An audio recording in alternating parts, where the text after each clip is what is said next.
Hello दोस्तों, नमस्कार। स्वागत है आपका आपके यूट्यूब चैनल एग्ज़ाम 91 पे। तो दोस्तों, अभी तक आप लोगों ने जो है एक पोर्शन हमारा देख चुका होगा। ये पटना हाई कोर्ट का पेपर हम लोग कर रहे हैं। इसमें आप लोगों ने जो है इंग्लिश का पेपर देख लिया होगा। और ये क्यों करा रहे हैं? क्योंकि देखिए, हाई कोर्ट के पेपर लगभग आपको मीनिंग्स नहीं चेंज होंगी, कुछ चीज़ें बदलती हैं, लेकिन यहाँ पे मैथ नहीं आती है, यहाँ पे इंग्लिश लेकिन आपको देखने को मिली थी। तो यहाँ की इंग्लिश और अपनी इंग्लिश में जो है बहुत ज़्यादा अंतर नहीं है, तो इसलिए आपको दिया गया था। हिंदी भी आपको वैसे ही देखने को मिलेगी। तो ये पेपर जब आप प्रीवियस ईयर के करते हैं कहीं के भी हों, तो उनसे आपको चीज़ें एक पैटर्न पता चल जाता है, वहाँ से आपको क्वेश्चंस देखने को मिल जाते हैं, और जो कि हमारे आने वाले पेपर के लिए इंपॉर्टेंट भी बहुत बन जाते हैं। तो यहाँ पे अब हम लोग जो है आज सेक्शन बी करेंगे, जिसमें आपको हिंदी देखने को मिलेगी। फिर सेक्शन सी हम लोग करेंगे, जिसमें जीएस देखने को मिलेगी। तो ये सारे पोर्शन आपको देखने को मिल जाएंगे, ठीक है। तो इसीलिए चलिए, अब 31 से लेकर 34 तक हमारा जो है एक पैराग्राफ है, इसको पहले पढ़ते हैं और फिर उसके बाद हम लोग इसके क्वेश्चंस को देखेंगे। तो क्या लिखा हुआ है? अतीत की स्मृति में मनुष्य के लिए स्वाभाविक आकर्षण है। अर्थपरायण लाख कहा करे कि गड़े मुर्दे उखाड़ने से क्या फायदा, पर हृदय नहीं मानता, बार बार अतीत की ओर आता है, अपनी यह बुरी आदत नहीं छोड़ता। उसमें कुछ रहस्य अवश्य हैं। हृदय के लिए अतीत एक मुक्ति लोक है, जहां वह अनेक प्रकार के बंधनों से छूटा रहता है और अनेक अपने शुद्ध विचार शुद्ध रूप से विचारता है। वर्तमान में अंधा बनाए रहता है। अतीत बीच में हमारी आंखें खोलता रहता है। मैं तो समझता हूं कि जीवन एक नित्य स्वरूप दिखने वाला दर्पण मनुष्य के पीछे रहता है। आगे तो बराबर खिसकता हुआ दुर्भेद पर्दा रहता है। बीती विरासने वाले आगे की सुध रखने का दावा किया करें। परिणाम अशांति के अतिरिक्त और कुछ नहीं। वर्तमान को संभाल ले और आगे की सुध रखने का डंका पीटने वाले संसार में जितने ही अधिक होते जाते हैं, संग शक्ति के प्रभाव से जीवन की उलझनें उतनी ही बढ़ती जाती हैं। बीता बरसाने का अभिप्राय है जीवन की अखंडता और व्यापकता की अनुभूति का विसर्जन, सहृदयता, भावुकता का भंग, केवल अर्थ की निष्ठुर क्रीड़ा। चलिए, तो ये तो हो गया भाई पैराग्राफ। अब आते हैं हम लोग अपने क्वेश्चन पे। क्या लिखा हुआ है क्वेश्चन? कि अतीत की स्मृति में मनुष्य के लिए स्वाभाविक आकर्षण है। क्यों आकर्षण है? अतीत की स्मृति में मनुष्य के लिए स्वाभाविक आकर्षण है। क्यों होता है ऐसा? तो मनुष्य अतीत जीवी होता है। मनुष्य वर्तमान से भागना चाहता है। वहां मनुष्य अनेक प्रकार के बंधनों से मुक्त रहता है। मनुष्य अर्थपरायण नहीं होता, नहीं, वो वहां पे जो होता है बहुत से जो हमारे जो बंधन होते हैं इनसे मुक्त रहता है। चलो, जीवन का नित्य स्वरूप दिखाने वाला दर्पण क्या है? तो अतीत की स्मृति, अतीत का सुख, अतीत का दुख या अतीत की मोह, तो बिल्कुल वो अतीत की स्मृति होती है। चलिए, फिर लिखा हुआ अशांति किसका परिणाम होता है? अशांति किसका परिणाम होता है? तो अतीत की स्मृति का, वर्तमान की उपेक्षा का, भविष्य की उपेक्षा का, और अतीत की विस्मृति का। तो अतीत की विस्मृति का जो परिणाम होता है। केवल अर्थ क्रीड़ा निष्ठुर है, क्योंकि अर्थ क्रीड़ा जो है वो निष्ठुर है। क्यों? वह उलझनों को कम करती है, वह अतीत की उपेक्षा नहीं करती, वह वर्तमान की चिंता नहीं करती, वह मनुष्य को सहृदय नहीं रहने देती। बिल्कुल वो सहृदय नहीं रहने देती है। चलिए भाई, आगे बढ़ेंगे और अब देखेंगे 35 से लेके 38 तक हमको यहाँ पे पर्यायवाची बताना है। फिर पर्यायवाची में देखते हैं क्या क्या दे रखा है। तो दे रखा है अमी का क्या दे रखा है? विष दे रखा है, सुधा दे रखा है, मधुप दे रखा है और आम्र दे रखा है। तो बिल्कुल अमी जो होता है वो सुधा यानी कि अमृत का पर्यायवाची होता है, ठीक है। तो अमी का जो सही पर्यायवाची जो बनेगा, अगर पर्यायवाची देखें तो उसका सुधा बनता है, पीयूष भी बन जाता है, जीवन जो नोदक होता है ये भी बन जाता है, ठीक। तो अमृत भी बन जाता है, ये इसके सब पर्यायवाची बन जाते हैं। चलिए आगे देखेंगे।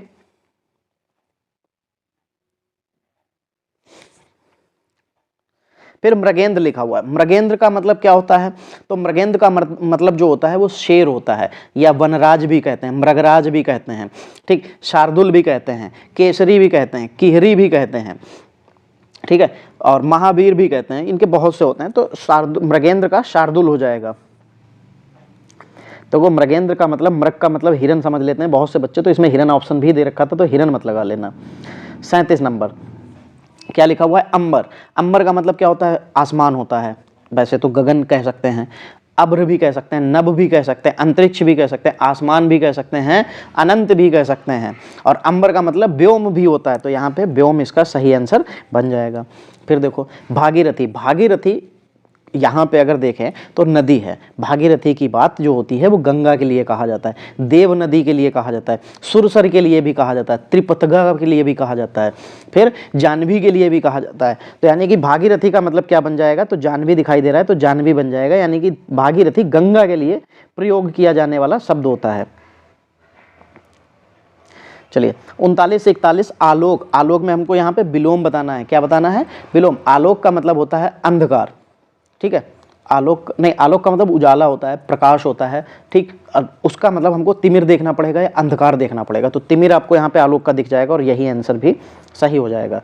आविर्भाव, आविर्भाव का क्या बन जाता है, उत्पत्ति, सुप्त, तिरोभाव या समभाव, तो तिरोभाव बन जाएगा, क्या बन जाएगा, तिरोभाव बन जाएगा। अब देखो यहाँ पे बराबर का तो चिन्ह लगा दिया, कोई मतलब नहीं था। खैर अर्वाचीन, अर्वाचीन का मतलब क्या होता है, अर्वाचीन को देखो ये पूछे जाते हैं बहुत बार, इसीलिए आपको यहाँ पेपर में भी देखने को मिल रहे हैं। तो अर्वाचीन का न्यूतन लिखा हुआ है, नव्य लिखा हुआ है, प्राचीन लिखा हुआ है, नवीन लिखा हुआ है, तो अर्वाचीन का प्राचीन होता है, नवीन पे मत लगा देना।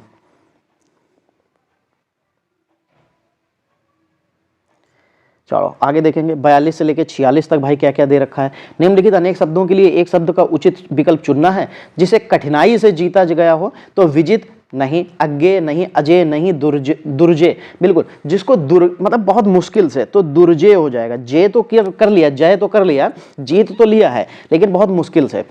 जिसे जीता नहीं जा सकता उसको अजय कहते हैं, जिसे जाना नहीं जा सकता वो अज्ञेय होता है। चलो, हर काम को देर से करने वाला वो क्या होता है, दीर्घदर्शी, अदूरदर्शी, अंतरदर्शी या दीर्घसूत्री, भैया वो दीर्घसूत्री होता है।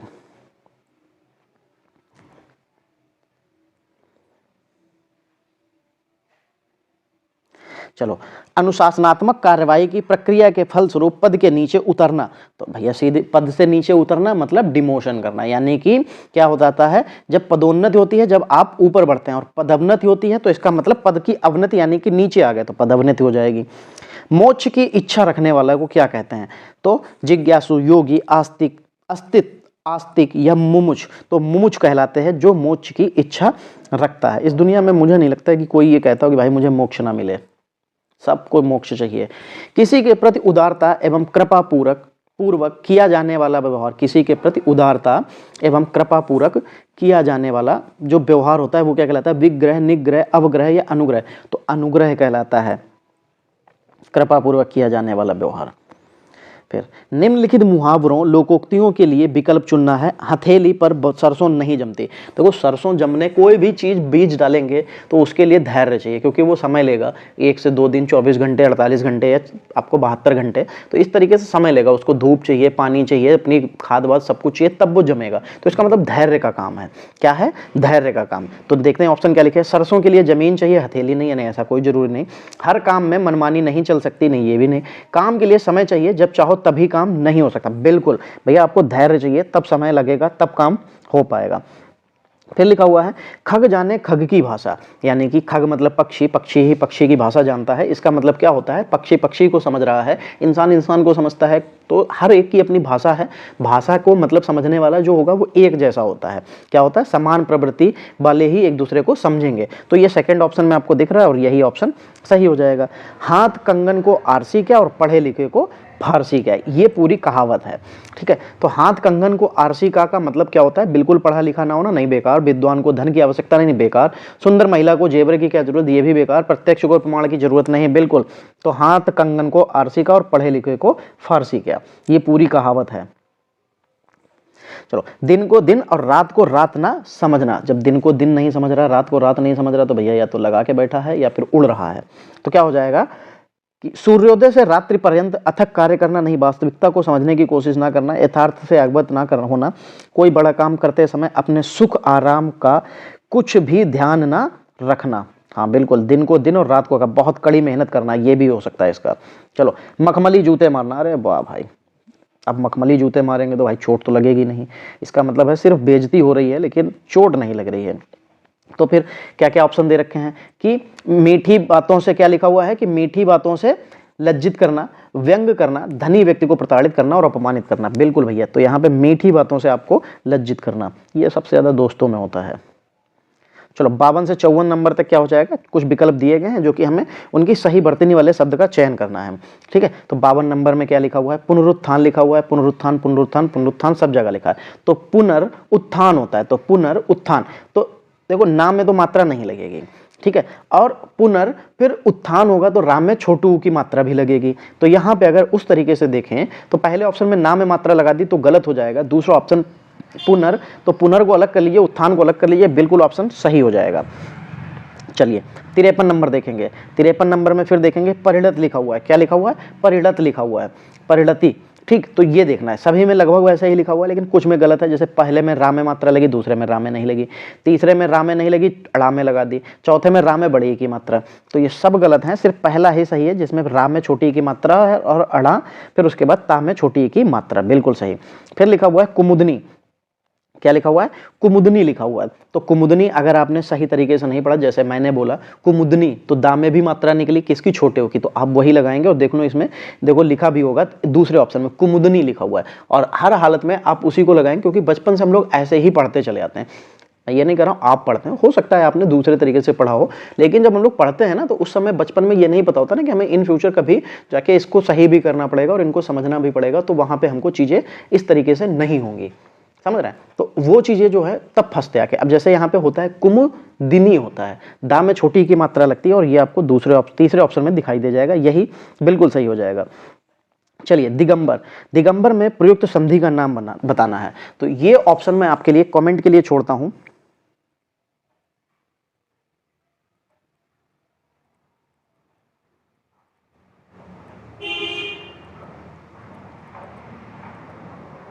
इसका जवाब आप लोगों को कमेंट में बताना है कि स्वर संधि होगा दिगंबर में, व्यंजन संधि होगा, विसर्ग होगा, या इनमें से कोई नहीं होगा। ठीक है, चलिए अवनत शब्द में प्रयुक्त उपसर्ग बताना है। उपसर्ग कहाँ पे लगते हैं, उपसर्ग हमेशा शब्द के पहले लगते हैं, कहाँ लगते हैं, शब्द के पहले लगते हैं, तो इसलिए जो अवनत है, अवनत में अगर हम लोग देखें तो अगर विसर्ग की बात करेंगे तो अब हो जाएगा और नत हो जाएगा, तो अब इसमें उपसर्ग हो जाएगा। कनिष्ठ में प्रयुक्त प्रत्यय बताना है, ठीक है, तो कनिष्ठ में अगर प्रत्यय की बात करेंगे तो इष्ट लिखा है, कन प्लस इष्ट होता है कनिष्ठ, ठीक है, तो इष्ट जो है इसका उपप्रत्यय जो है प्रत्यय हो जाएगा, प्रत्यय हमेशा शब्द के बाद में लगता है। दसमुख, दसमुख में कौन सा समास है, तो देखो दसमुख, अब अगर सीधे बात करें हम लोग इसका तीसरा अर्थ ना निकालें तो इसमें क्या हो जाएगा, तो द्विगु समास हो जाएगा, क्योंकि संख्यावाचक है। लेकिन जब भी कभी हम लोग दसमुख यानी कि 10 मुखों वाला, अर्थात कौन, रावण, तो अर्थात करके जब रावण की तरफ चले जाएंगे, जब दो शब्द मिलकर किसी तीसरे की तरफ चले जाएं तो बहुब्रीहि समास हो जाता है, और ये बहुब्रीहि समास आपका उदाहरण हो जाएगा। ठीक, अगर समास और अलंकार करने हो ऑब्जेक्टिव टाइप में करीब 300 सबके क्वेश्चन, तो उतने से बाहर देखो नहीं जाएगा, तो राजपाल सिंह की जो बुक है मैं उससे आपको 300-400 क्वेश्चन जो भी उनके हैं अलंकार के और समास के और संधियों के, ये मैं बताइए तो मैं करा दूंगा। चलो पीताम्बर में कौन सा समास होता है, तो पीला है अंबर जिसका, क्या कहा जाता है पीताम्बर के लिए, कि पीला है अंबर जिसका, अर्थात कौन होता है, तो यहाँ पे पीला है अंबर जिसका यानी कि शायद कृष्ण जी के लिए कहा जाता है ये पीताम्बर। तो इसमें भी तीसरे शब्द की तरफ जाएंगे तो इसमें भी बहुब्रीहि समास हो जाएगा। वृक्ष से पत्ते गिरते हैं, इस वाक्य में कौन सा कारक हो जाएगा, तो देखो जब भी कभी कोई चीज किसी से अलग होती है, अलगाव का अर्थ दिखने के लिए वहां पे अपादान कारक होता है, क्या होता है, लेकिन याद रखना जब जिस चीज से जो चीज अलग हो रही होती है, अलग होने वाली चीज में अपादान होता है ना कि पेड़ में अपादान होगा, पत्ते में अपादान होगा, क्योंकि पत्ता अलग हो रहा है, तो पेड़ से पत्ता गिरता है तो यहाँ पे अपादान कारक हो जाएगा। चलिए, तो ये जो आज हमारा जो हिंदी का पोर्शन था ये भी यहीं पे समाप्त होता है। इसके बाद आपको हो सकता है जीएस का भी पोर्शन देखने को मिलेगा, तो ये हम लोग पटना हाईकोर्ट का डेली का एक पोर्शन हम लोग कर रहे हैं तो इसलिए सारी चीज़ें बहुत ज़रूरी हैं और इम्पॉर्टेंट हैं, तो इसलिए आपको डेली की डेली करते रहना है, और ये पेपर हम लोग आपको डेली इसी तरीके से देते रहेंगे। जो भी पटना हाईकोर्ट के 4-5 जो भी पेपर पुराने हैं इनको, यहाँ से हो सकता है कि हमको जो इंग्लिश के जो मीनिंग्स हैं या इंग्लिश के कुछ रूल हैं या इंग्लिश की कोई चीज़ फंस जाए। अगर हमने 50 क्वेश्चन कर लिए, या हम कहते हैं हमने अगर 250 क्वेश्चन यहाँ से इंग्लिश के कर लिए और 250 में अगर हमें 2 से 3 क्वेश्चन भी फंस गए तो भैया आपकी बल्ले बल्ले हो जाएगी। ठीक है, चलिए तो आज की जो क्लास है वो यहीं तक रखेंगे, मिलेंगे अगली क्लास में, तब तक के लिए जय हिंद दोस्तों।